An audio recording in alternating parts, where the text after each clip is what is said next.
WeWork India अपना 3000 करोड़ का IPO launch कर रहा है, तो आइए जल्दी से इसके बिजनेस मॉडल को समझते हैं। एसेंशियली वीवर्क इंडिया पहले बिल्डिंग्स को लीज करता है, फिर उन्हें फिट आउट करके fully managed tech enabled work spaces में कन्वर्ट करता है। मतलब जो रेंट वो पे करती है और जो रेवेन्यू वो कमाती है, उसके बीच का स्प्रेड वही है इनका प्रॉफिट इंजन।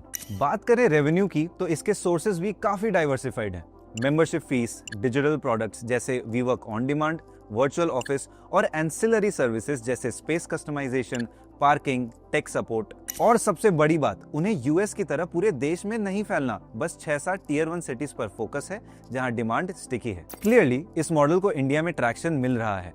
हमने देखा कि किस तरह सिमिलर स्पेस में ऑपरेट करने वाली रिसेंटली लिस्टेड ऑफिस ने इंप्रेसिव ग्रोथ दिखाया और साथ ही लिस्टिंग पर इन्वेस्टर्स के लिए वेल्थ भी जनरेट किया। तो क्या वीवर्क इंडिया की लिस्टिंग भी इनकी तरह हिट रहेगी? चलिए देखते हैं। कंपनी रेस कर रही है 3000 करोड़, जो पूरा का पूरा सेलिंग शेयर होल्डर्स को जाएगा। इससे पहले कि मैं आपको कंपनी के फाइनेंशियल्स के बारे में बताऊं, आप क्विकली इस आईपीओ से जुड़ी कुछ इंफॉर्मेशन अपनी स्क्रीन पर देख लीजिए। आईपीओ सब्सक्रिप्शन विंडो 3 अक्टूबर से 7 अक्टूबर तक खुली रहेगी।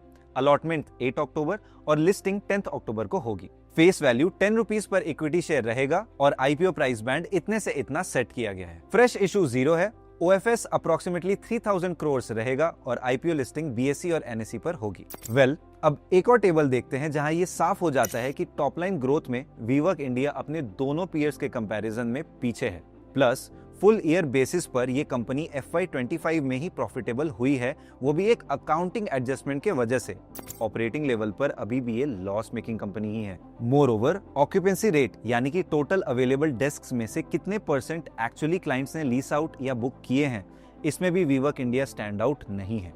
इसके बावजूद 67.67x FY25 अर्निंग्स पर यह कंपनी लिस्ट होने जा रही है। अगर वीवर्क इंडिया की स्ट्रेंथ की बात करें तो इसका टोटल स्केल और प्रेजेंस दोनों ही काफी स्ट्रॉन्ग है। Company grade A tech parks यानी कि मॉडर्न और premium business hubs in prime locations पर फोकस करते हुए कंपनी ने अपना 87% पोर्टफोलियो सिर्फ टॉप 7 टियर 1 सिटीज के 28 की वर्कस्पेस क्लस्टर्स में जमा लिया है, जहां वो 7.67 मिलियन स्क्वायर फीट पर 1.14 लाख डेस्क्स ऑपरेट कर रही है। लेकिन वीवर्क इंडिया का नेटवर्थ पास्ट में नेगेटिव रहा है और अगर वो ऑपरेटिंग लेवल पर जल्द ही प्रॉफिटेबल नहीं हुए तो कैश फ्लोज और फाइनेंशियल स्टेबिलिटी पर इंपैक्ट आ सकता है। पेरेंट कंपनी वीवर्क ग्लोबल भी इसी तरह के वीक बैलेंस शीट और हेवी लीज लायबिलिटीज के चक्कर में बैंकरप्सी तक पहुंची थी। इसीलिए इन्वेस्टर्स को खास ध्यान रखना चाहिए।